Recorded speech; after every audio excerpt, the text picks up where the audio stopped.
I wish your figures are factual. And you know, you pride yourself that your TV is the most watched in the country. So don't forget there's somebody who is watching you from a supermarket. So be careful. What is the figure that I have a question about? Let's take cooking oil, for example. Right. It's much lower than what you project there, and Kenyans know that. Yes, you've said correctly that the price has come down, but it's not even to the level you have said.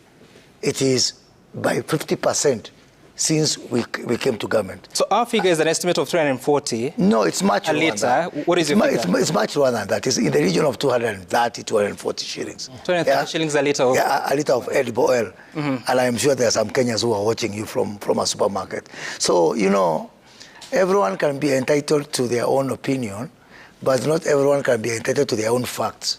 Facts are universal. I want us to also look at the issue of sugar. Ask you, maybe before this program is over, make some few calls. I suggest you call some supermarkets here in Nairobi, up country, in the shops. So at the moment, we're giving a range of between 420 shillings to 500 shillings plus for a 2 kilogram pack of sugar. 2 kilogram pack. What is the price according to you? Well, I'm just saying, let us reconfirm that. I know for sure that edible oil is much, much lower than that. But anyway, I digress. I'm just asking you, because I've seen you inciting Kenyans. No. I've seen you inciting Kenyans by the panel. If indeed you question the figures, I've seen, let me just put it this way. It is good for you to give us the problem with you, and that is why you are Azimio roast. That's why you are Azimio roast. That is what you're talking about. Sam, let's put it this way. I laugh. You never learn. You never learn. The same way you are falsifying facts last year with your Azimio is the same way you are falsifying it now. The same way you had skewed panels during that time is the same way you have skewed panel now. The same way you are using fake opinion polls that time that tell you that Azimio was winning is what I've seen in that panel now. And it would be important that we focus on facts. I have told you that the price of unga was 200 shillings plus September 2022. Today, it is a range of between 170 shillings to 200 shillings. Is that an Azimio figure, or is the reality in the market?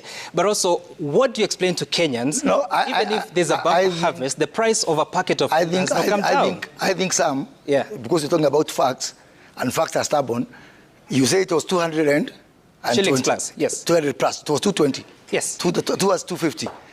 Add the subsidy, because that was after subsidy. No, that was after the subsidy had expired. No, that was after the consumer subsidy. The subsidy had expired in August. No, let's have a subsidy. Let us put a subsidy of like 20 shillings there. So the actual price, the real price, because it was still subsidy was coming from the pockets of Kenyans, was somewhere in the region of 270 shillings, down to 170. Was it before the harvest? No, we have not put consumer Let us talk about the facts. The subsidy had expired in August. I'm talking about the price 13th of September 2022. Granted, can you imagine it has fallen without the subsidy? Granted, it has fallen when we were not harvested. Granted, it has fallen when there has been, the worst drought in the country. It has fallen. Don't you think we deserve a medal? Allow me to chime in.